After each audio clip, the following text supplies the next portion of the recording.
एक मुसलमानी महिला उत्तर प्रदेश आती है, प्रयागराज आती है, कुंभ आती है, गंगा में डुबकी लगाती है, चली जाती है और धीरेन्द्र शास्त्री उर्फ बाबा बागेश्वर धाम कुछ कर नहीं पाते, देखते रह जाते हैं। क्या ये महिला इस दौरान थूक कांड भी करती है क्या?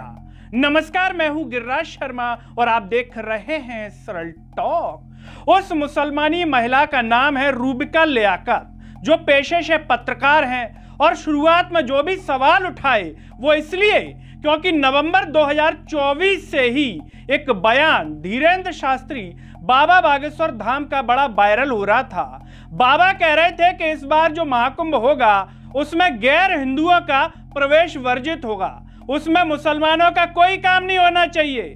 जब उनका हमारे धर्म से कोई लेना देना नहीं है, उन्हें कथा से कोई लेना देना नहीं है, तो मेरे अंगने में तुम्हारा क्या काम है?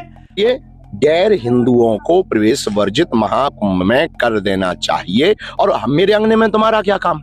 हम मक्का मदीना जाते हैं क्या? हम कहते हैं क्या?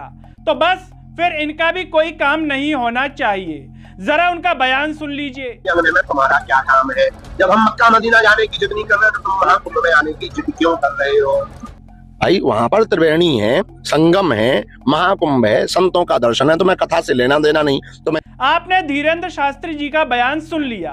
उसी बयान में बाबा कहते हैं थूक कांड होते हैं, ये होते हैं, वो होते हैं, तो हमें चाहिए ही नहीं, मुसलमानों का प्रवेश होना ही नहीं चाहिए।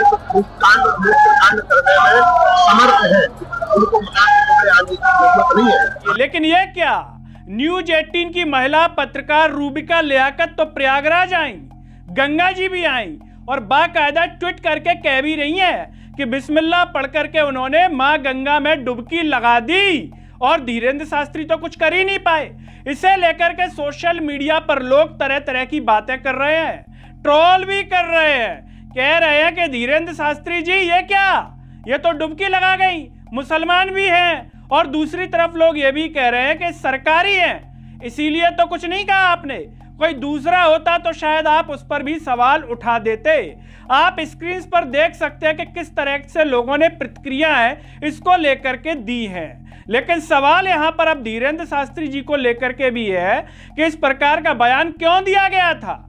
चर्चा में बने रहने के लिए दिया गया था या हकीकत में उन्हें मुसलमानों का प्रवेश वर्जित करना था, गैर हिंदुओं का प्रवेश वर्जित करना था? और जब करना था तो अब रूबिका लियाकत पे बाबा बागेश्वर धीरेन्द्र शास्त्री कुछ कहेंगे क्या? आने वाले समय में रूबिका लियाकत को इंटरव्यू देना बंद कर देंगे क्या? वो इस पर कोई आपत्ति लेंगे क्या?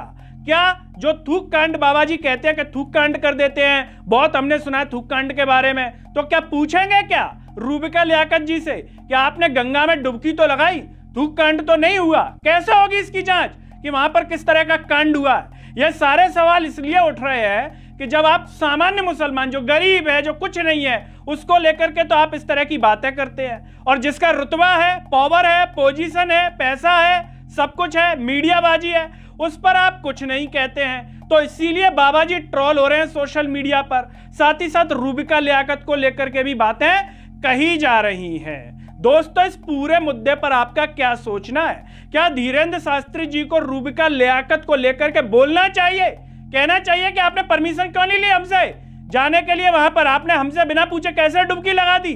या बाबा जी को पूर्ण रूप से अब रूबिका लियाकत का बहिष्कार कर देना चाहिए, न्यूज 18 का बहिष्कार कर देना चाहिए, क्योंकि उसी में अभी ये नौकरी कर रही हैं। आप जो भी सोचते हो कमेंट बॉक्स में अपनी राय जरूर दीजिए। इस वीडियो को हर जगह शेयर कीजिए, चैनल को सब्सक्राइब कीजिए। साथ ही साथ सरल टॉक के Facebook, Twitter, Telegram, Instagram page को आप जरूर फॉलो कीजिए। अंत में सभी से एक अपील है दोस्तों, जब यूट्यूब पर आप ये वीडियो देख रहे होंगे तो नीचे जॉइन और थैंक्स का बटन होगा, उसके द्वारा आप हमें आर्थिक रूप से भी सहयोग प्रदान कीजिए, जिससे हम और बेहतर कार्य कर सकें। नमस्कार।